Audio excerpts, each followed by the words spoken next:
Ryan yahise avuga ati ariko mwizeye mute uyu mugore kuki kataba ari agatego abateze kugira ngo mwihugireho mutatanye imbaraga abone uko abafata mwese. Ivan ahita ati none se akaba yaduhaye ifoto ye ngo tumufate. Ndavuga nti nkurikije uko naganiriye n'uriya mu mama ntacyo yambeshye pe. Ryan ahita ati ariko banza mutaza abantu, arabanza akakwigiraho mwiza akakwereka ko muri kumwe kugira ngo mwizere, wamara kumwizera agakora misiyo ye. Nyuma yo kumva Ryan twese twacecekeye rimwe koko numvise ko nabyo bishoboka nta mpamvu yo kumwizera, ariko nanone mbona ibyo uwo mu mama yambwiye nabyo ntabyirengagiza. Ivan ahita turakoze cyane kuri izo nama utugiriye koko birashoboka ko kaba ari agatego, ariko nanone twagombye kureba icyo twakora kugira ngo niba atari agatego dukize ubuzima bwabo. Twaricaye turaganira tuza kubona ko Sonia warinzwe kuko yari ari ku kazi, uwo tutizeye umutekano wari Diane niko kujya kumureba mbere. Feri ya mbere twayifatiye aho akorera, tuhageze Ryan ahamagara nimero yumva nticamo, yabikoze ubugira gatatu ari uko bigenda. Ryan yatangiye kurira nubwo atemba ajya mu nda, ariko yajyaga hanze natwe dutangira kumuhoza nubwo ntabyo twari dushoboye, ku buryo abantu baje kudushungera wenda amahirwe twari dufite nuko uko twari turi hari kwa muganga bagira ngo apfushije umuntu.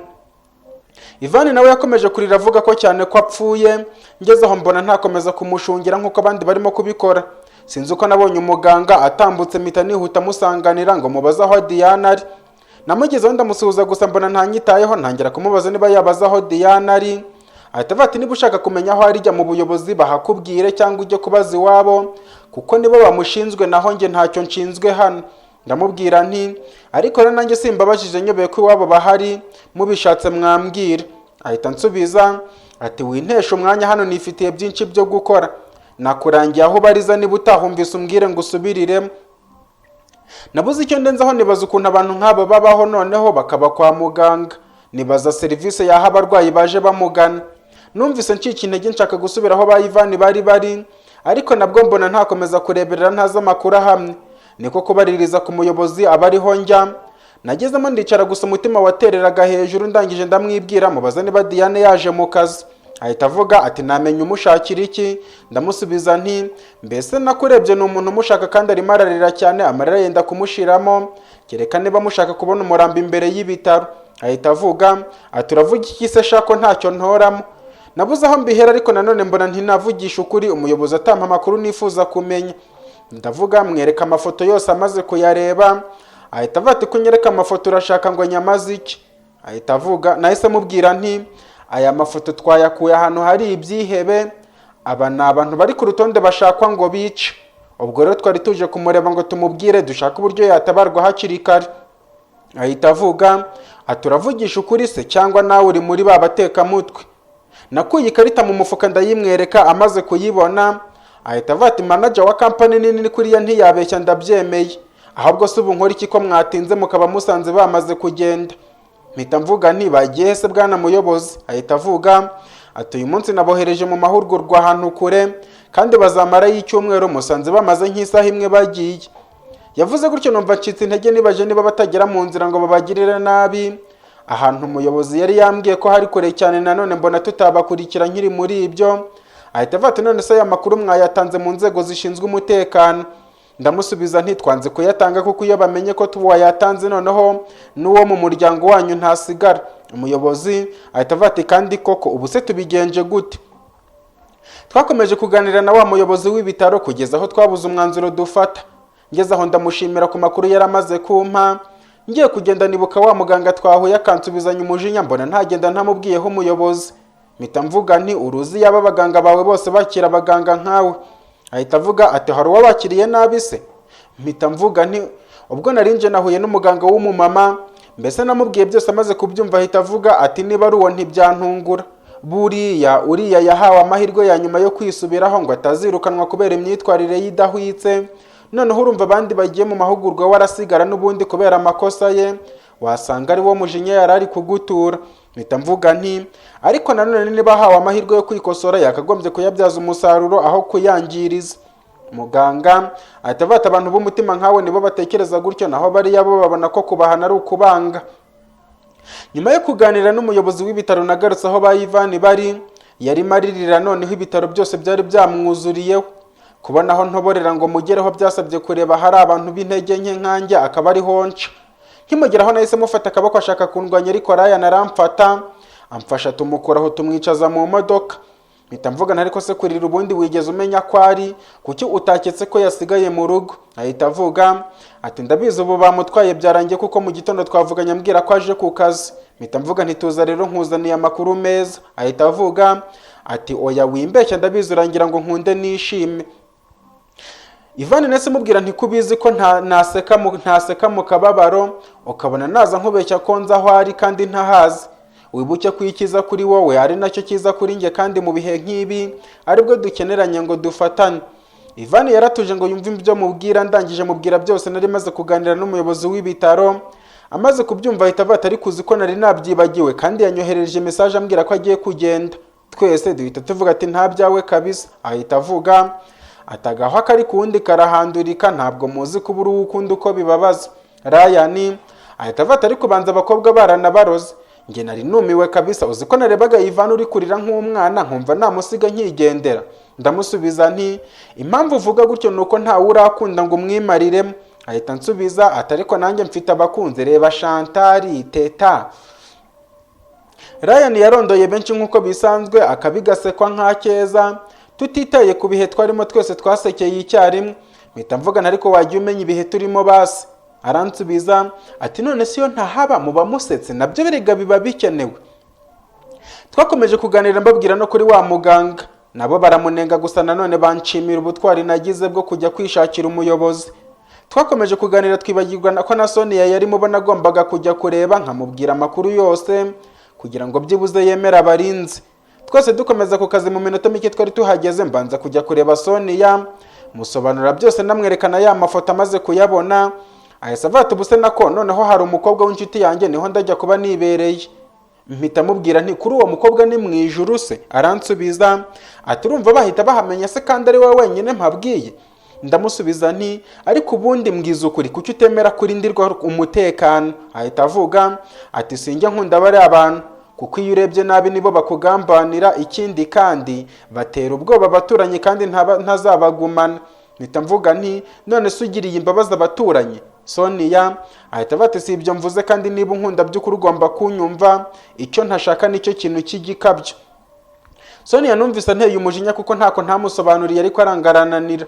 Ndangije mubaza aho uwo mukobwa w'inshuti yatuye n'amazina ye arabimbwira murekera uburenganzira bwe nigira mu kazi kanjye.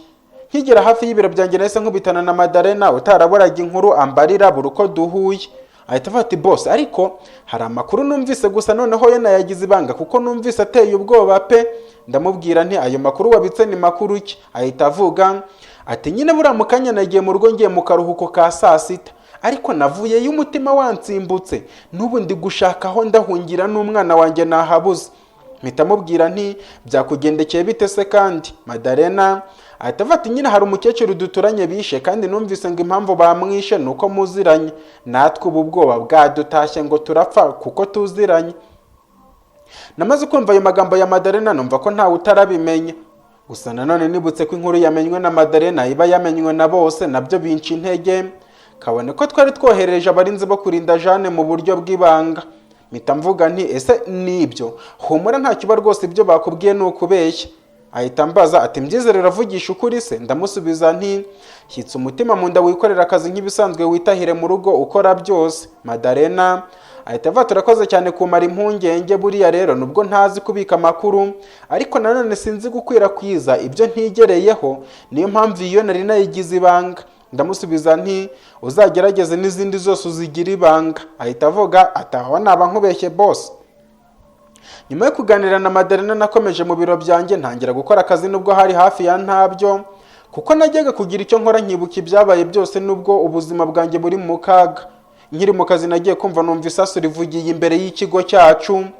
Nashigukiye hejuru umutima uransimbuka nibaza uwo barashe niba atari Ivan cyangwa Sonia. Nahise nsohoka niruka njya ku biro bya Sonia. Nageze hanze mbona buri wese arimo akizaye ku buryo abantu bagwiranaga bamanuka ku ma esikariye.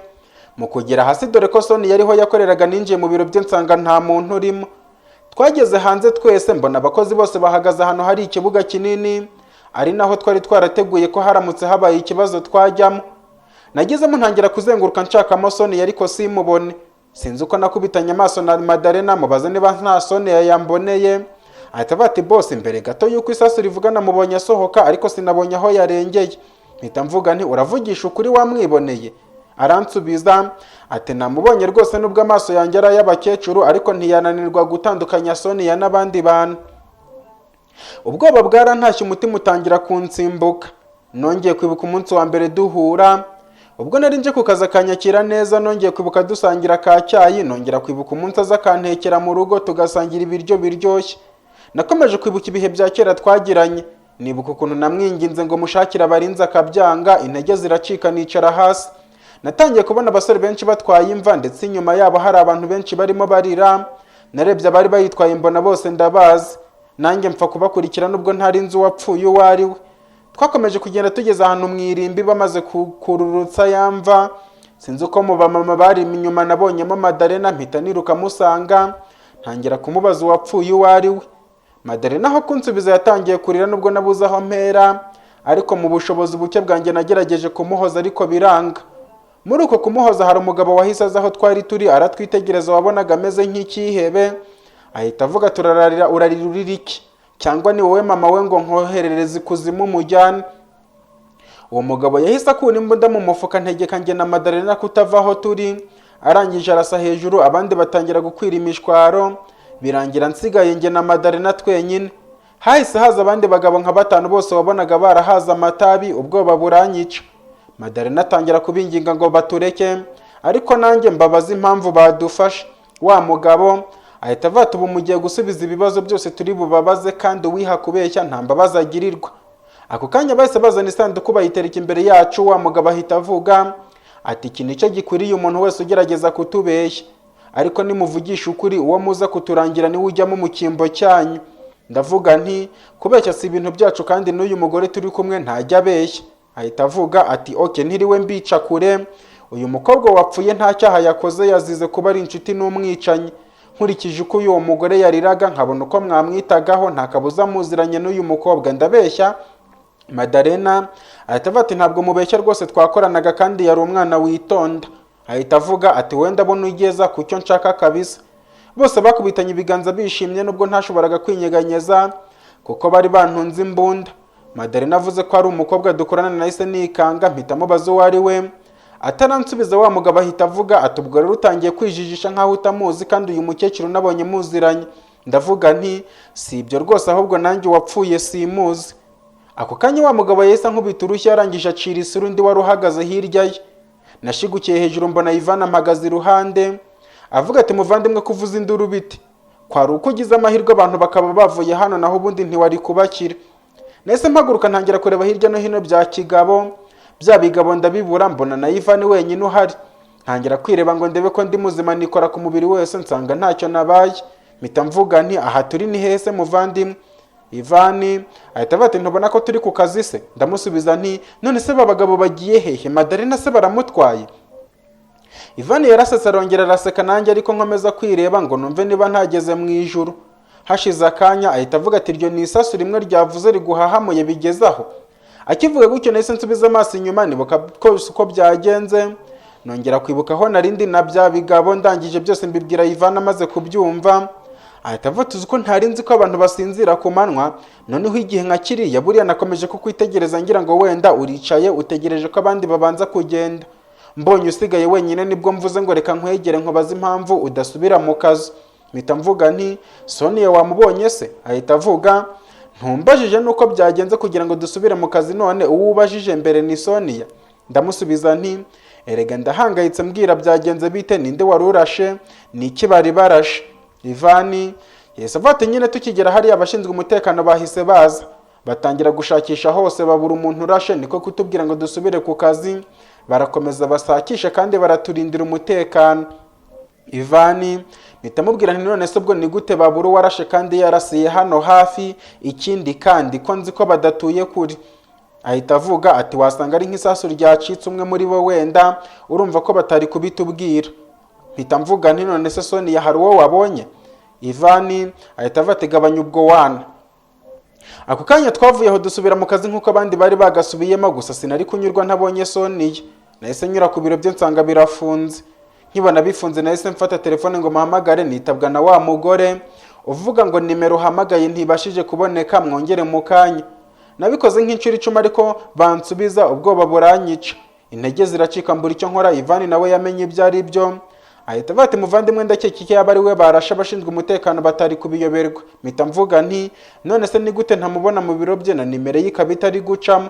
Aransubiza ati ariko ndumva atari ikibazo gikomeye, wasanga yagiye mu biro bya boss akayikuraho kugira ngo idasona. Nakomeje kuganira na Ivan utaraburaga kunkomeza naho nabandi mu byago bingana biti.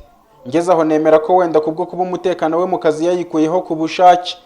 Twarazamutse nsubira mu kazi, gusa nanze kwirirwa mfungura imashini kuko n'ubundi nabonaga ntacyo nakoraho, ahubwo icyanzaga mu matwi ni wa musore. Nabonye ntabyihererana, mpamagara muzehe ndabimubwira. Amaze kubyumva byose ahita avuga ati abashinzwe umutekano aho barahari bose kandi barabyitaho, ikindi nanjye sinicaye gutyo gusa, we wohereza ifoto ye ndaza kuyibaha nanjye tuze gufatanya kumushaka. Ndavuga nti murakoze cyane kandi rwose ari hano hafi. Aransubiza ati wowe bireka abashinzwe abo kukurindira umutekano barahari, habo abo ku kazi ndetse no mu rugo, humura rero nta kiza kukubaho. Nyuma yo kuvugana na muzehe nahise mwoherereza ya foto, numva ndatuje kuko nari nzi ko iyo yashatse ikintu atajya kibura. Noneho numvise ntujemo ukuntu nongera guhamagara nimero ya Sonia, ariko nkomeza kwitabwa na wa mugore kugeza ubwo nageze aho mbona ntaguma muri ibyo, kuko niyo yari kuba yagiye kuvugana n'umuyobozi ayo masaha yari kuba yatashye cyangwa hari ikindi bapanga. Nahise mpaguruka mfunga ibiro byanjye ndangije njya ku biro by'umuyobozi, ariko mpageze nsanga urugi rurafunze. Noneho ubwoba buvanze n'agahinda byaramfashe, nibaza icyo Sonia yabaye.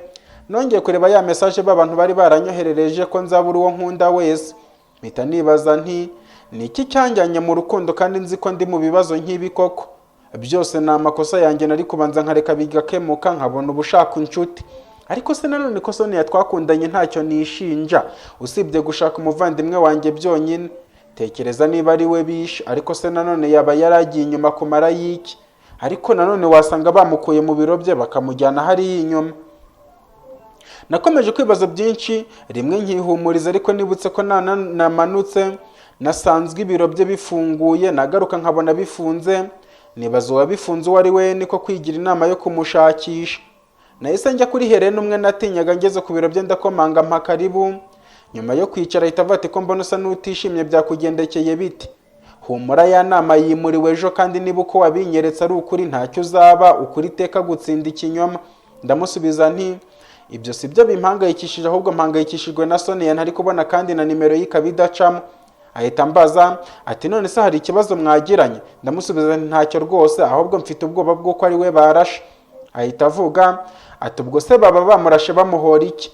Urumva ngo uramutekerereza nabi?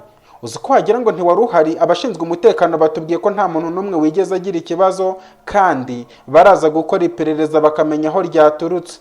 Ndamusubiza nti urabona mbese buriya abantu si beza. Habuze gato ngo mubwire ibyanjye, mpita nibuka rya jambo ngo ntukagire uwo wizera n'umwe. Ikindi kandi ngo si ngombwa ko abantu bose bamenya ibyawe, mpita mpindura. Ndamubwira nti none se hari aho mwamutumye no ku biro bye ko ntamubonye, kandi mbere yuko ririya saso rivuga gato nkaba namubonye hano. Ahita avuga ati ariko uzi ko ntigeze mubona mu kibuga, reka mbaze Chantal niwe bakunda kuba bari kumwe muri iyi minsi, mubaze niba hari gahunda yaze. Helena yahise ahamagara Chantal aza mu biro bye. Chantal agihinguka wabonaga ameze nk'ufite ikibazo. Helena yamubajije niba hari gahunda ya Sonia. Ahita avuga ati nari mu biro bye twicaye tureba amafoto, uzi akayakunda kubi, ambwira ko agiye kwihagarika, ariko nyuma y'iminota mike agiye nibwo isasu ryavuze. Nategereje ko agaruka ndaheba, nagiye kujya gushakira ku bwiherero ariko abapolisi banga ko njyayo, ngo nta muntu wemerewe kuhanyura. Naje mfunga ibiro bye n'ubu urufunguzo ndarufite, telefone ye nticamo nanjye byanyobeye. Yavuze gutyo mpita mbona ko nta kabuza Sonia ari we barashe, kuko nta kindi gihamya nari ntegereje kirenze icyo. Nongeye gushinja inzego zishinzwe umutekano kuba arizo zibiri inyuma. Mpita mvuga nti ntibishoboka, none se kuki banze ko umuntu ajyayo? Ahita avuga ati nanjye byanyobeye, ubu nari nicaye ncungira hafi ngo nibagenda njye kureba uko bimeze.